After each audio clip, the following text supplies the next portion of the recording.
again, I don't want to spend too much more time on this because it's not a huge thing, I think. All it is a differential equation. The ones we're looking at are dy dx equals something that's a function of x and y, some kind of combination of x and y here. If you are drawing a slope field for this, you come up with, I think, something that looks like this, right? Except you shouldn't be drawing the vertical ones, I guess. You probably didn't draw anything there.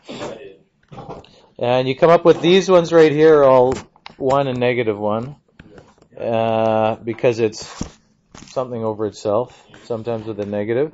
And then as you get, these are probably a half, positive or negative. These are probably 2, positive or negative.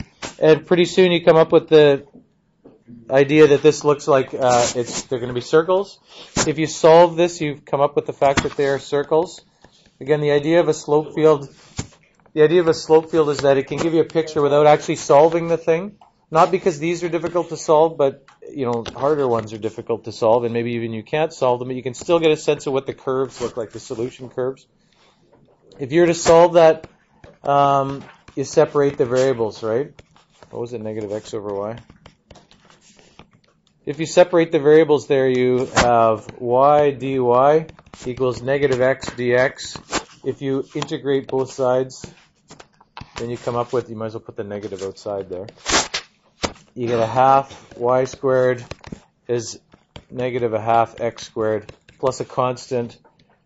You can clear out the halves because the constant is any number already, so you can make this y squared negative x squared equals, plus a constant. And then the normal way to write the equation of a circle is x squared plus y squared equals something. Remember that the constant is not always going to be a vertical shift, because if you put this, we'll do this now, x squared plus y squared equals some constant. Again, you guys didn't do conics in grade 12, but conics is... Seems to be important. Oh, whoops, I need to make a C here first. I forgot about that.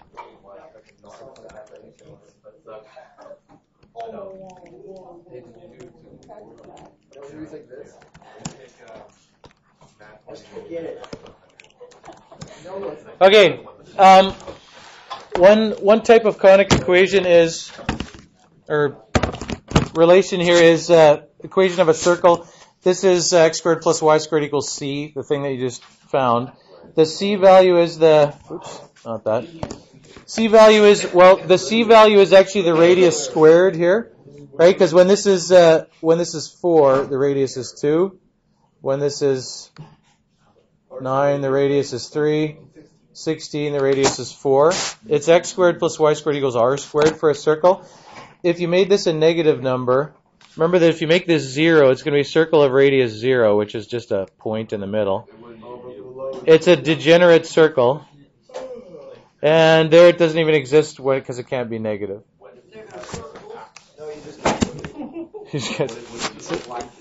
It's somewhere else. I can tell we're not going to get much done today.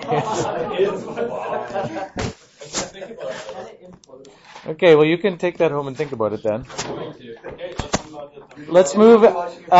This is the one I would like to think about before we go on to the next thing. What doesn't make sense? This question, now you're suddenly worried about it? You're finished talking about black holes here? If you want to know what passes through that, you can sub that in and find out what the constant is, right? That's an x and a y. So you put in 0 squared plus negative 2 squared, and you get that c is 4. So the specific one that's the specific equation that passes through there, right? So again, on a picture, right? You're wanting to know which one passes through. What was it? 0, negative 2? This point. So you want to know which one passes through there. You're finding that specific one, right? Almost there. You're not going to be happy unless it's actually. I think I made it so it only goes 0.4 at a time, so I can't get there. But you'll never find it out.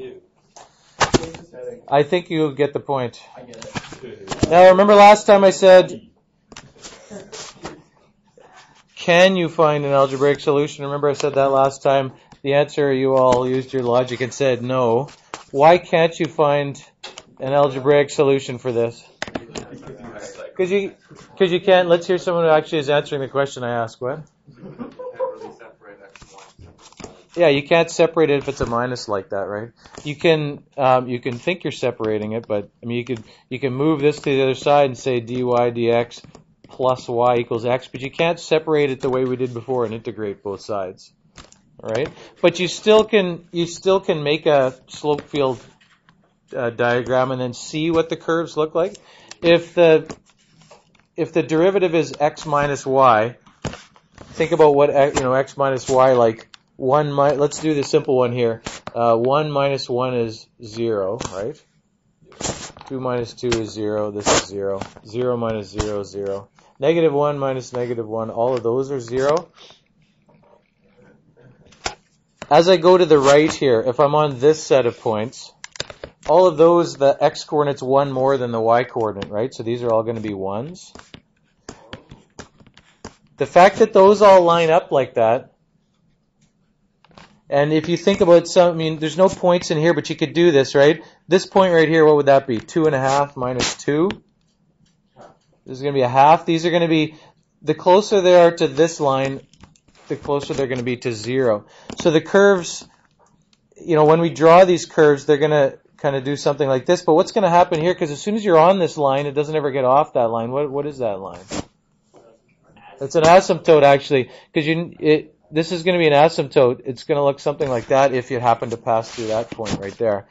On the other side here, this is going to be 1 minus 2, 2 minus 3, 0 minus 1. These are all going to be negative 1.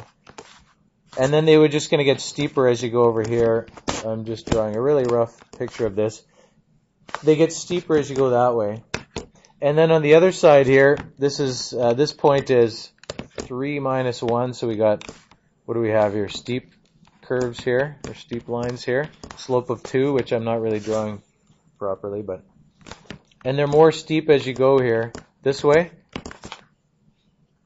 So if you were drawing a solution curve here on either side, if you said, what's a solution curve that passes through, did I put a point down here? 0, 1.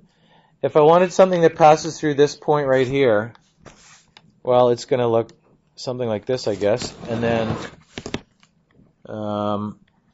at that point, it's going to be horizontal somewhere in there. Actually, I got it not horizontal at the right place, but it's going to be horizontal on... Oh, that was not good.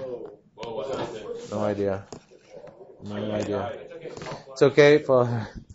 It's going to look something like this, and then it's going to be asymptotic right there, and then this is just going to keep going like that. If you're kind of following the slopes, right, you're kind of just thinking that they're steering you in whatever direction they're steering you. This is an asymptote because they all point, they're all on the same line there. If you had a curve on the other side, if you wanted one that passes through this, well, it's going to look, something like that and be asymptotic there. Anyways. Okay, that's probably more than enough thinking about slope fields. There's way more questions in here than you probably need. You can think about some of those at another time. I do want us to look at the next section before too long here, so